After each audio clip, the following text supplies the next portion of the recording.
Normal and question सब group को ज़्यादा डिटेल में समझने के लिए हम लोग क्या करेंगे, एक मोटिवेटिंग एग्जांपल लेंगे। लेट्स सपोज आपके पास है इंटीजर्स मॉड 5। इसका मतलब ये है कि आपने क्या किया, एक सेट बनाया इंटीजर्स का जिसके अंदर आपने इस तरह से एलिमेंट्स आपने सेट करना शुरू किए। पहले आपने एक सेट बनाया जिसमें वो सारे आपने इंटीजर्स लिखे जिनको जब आप 5 से डिवाइड करें, मतलब 5 के मल्टीपल थे, मतलब अगर आप उन्हें 5 से डिवाइड करें तो आपके पास जो रिमाइंडर है वो 0 आए। ठीक है। फिर आपने एक सेट बनाया जिसमें आपने ऐसे सेट किया कि उसमें जितने भी नंबर्स आ रहे थे जब आप उनको 5 से डिवाइड करते हैं तो उनका रिमाइंडर आपके पास क्या आता है, 1 आता है।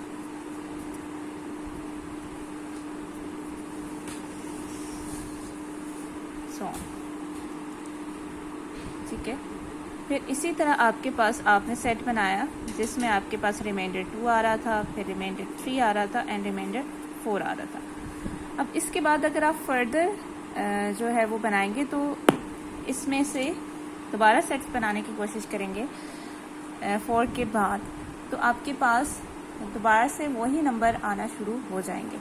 मतलब आपके पास 5 रिमाइंडर तो आपको चाहिए ही नहीं ना। आपको अगर आप मॉड 5 के नंबर सेट्स बना रहे हैं तो आपके पास आपने बस ये ध्यान रखना है कि आपके पास जो रिमाइंडर है वो 0 एंड 4 के बीच में हो, मतलब 5 या 5 से बड़ा ना हो।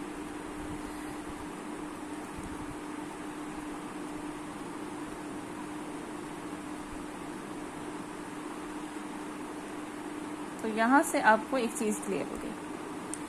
तो अगर आप इसमें से इनकी क्लासेस बनाना चाहें, मतलब इस तरह से बार बना के,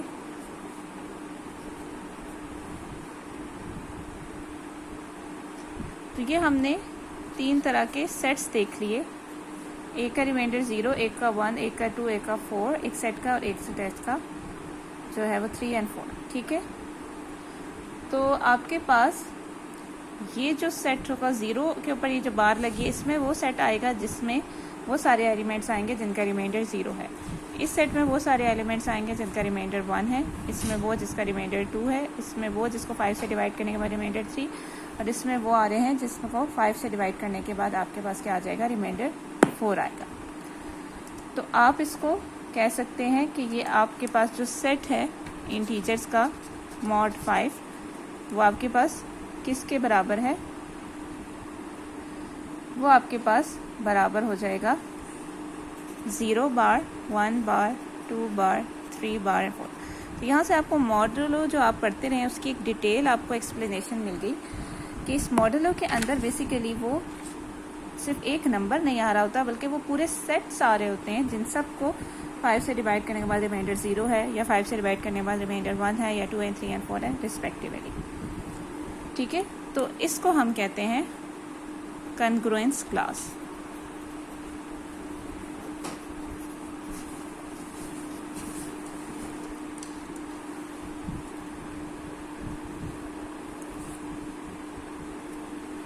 अगर आप इन नंबर्स को देखें तो ये नंबर जो हैं वो आपस में जो है वो एक ग्रुप बना रहे होते हैं, और इसमें आपके पास जो आइडेंटिटी एलिमेंट होता है वो 0 मॉड होता है।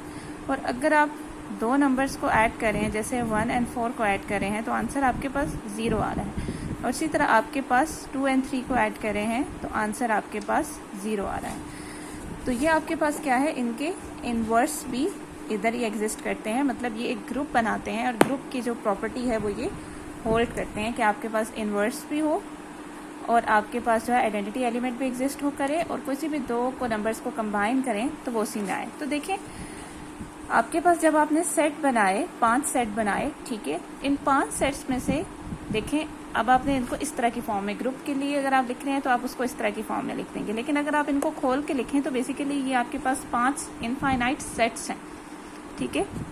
रिमाइंडर 0 का सेट है, रिमाइंडर 1 का सेट है, रिमाइंडर 2, रिमाइंडर 3 एंड रिमाइंडर 4, तो ये 5 इनफाइनाइट सेट्स हैं। तो इनमें से आप किसी भी 2 सेट्स के 2 एलिमेंट्स को आपस में कंबाइन करेंगे तो आंसर आपके पास 3rd सेट में से होगा।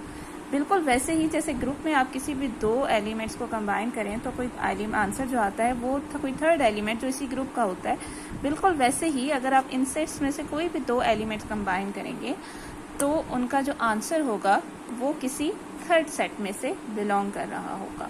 जैसे 1 और 4 को ऐड करने से आंसर जो आ रहा है वो 0 सेट से बिलोंग कर रहा है, या 2 और 4 3 को ऐड करने से आंसर जो है वो 0 सेट से बिलोंग कर रहा है। ठीक है, तो जो आपके पास कॉन्ग्रुएंस क्लास है, जैसे आपने ये देख ली, तो इसमें आपको क्या पता चल रहा है कि A and B in same congruence class, मतलब किसी एक सेम सेट में अगर A एंड B लाई कर रहे हैं तो A इस तरह से आप लिख सकेंगे मॉड ऑफ n। इसका मतलब क्या हुआ, A is congruent to B। इसका मतलब है A is congruent to B mod n। मतलब इसको रीड ऐसे करते हैं, ये मैंने आपको लिख के दिखाया है, इसको रीड करने का तरीका ये है, अगर A एंड B कोई सेम सेट से बिलोंग कर रहे हैं, सेम कॉन्ग्रुएंस क्लास से बिलोंग कर रहे हैं, तो उसका मतलब ये हुआ कि हम उसको ऐसे लिख सकते हैं। और इसको रीड कैसे करते हैं, A is congruent to B mod n। इसका मतलब ये है कि A and B have the same remainder, मतलब A एंड B जो दो एलिमेंट जो कि एक कॉन्ग्रुएंस क्लास से बिलोंग कर रहे हैं, उनके सेम रिमाइंडर होते हैं जब आप उनको डिवाइड करेंगे n से। तो जैसे हम यहाँ पे मॉड 5 का देख रहे हैं, तो अगर आप कोई भी एक सेट के दो नंबर उठा लें, उनको जब आप 5 से डिवाइड करेंगे तो उनका रिमाइंडर सेम ही आएगा ना। जैसे इस पूरे का रिमाइंडर जो भी नंबर आप उठा लें उसको आप 5 से डिवाइड करेंगे, रिमाइंडर 0 आएगा। यहाँ से आप कोई भी नंबर उठा लें, उसको 5 से डिवाइड करें तो रिमाइंडर 1 आएगा। तो कोई ये जो पूरा सेट होगा उसको हम कॉन्ग्रुएंस क्लास कहेंगे, और जो दो एलिमेंट्स हैं जो उस सेट से बिलोंग करें, जिनको किसी इंटीजर n से डिवाइड करने के बाद आंसर जो है वो सेम आ रहा है, रिमाइंडर सेम आ रहा है, वो आपस में क्या होंगे, कॉन्ग्रुएंट। ठीक है, तो यहाँ तक आपको ये वाला कॉन्सेप्ट जो है वो क्लियर हो गया।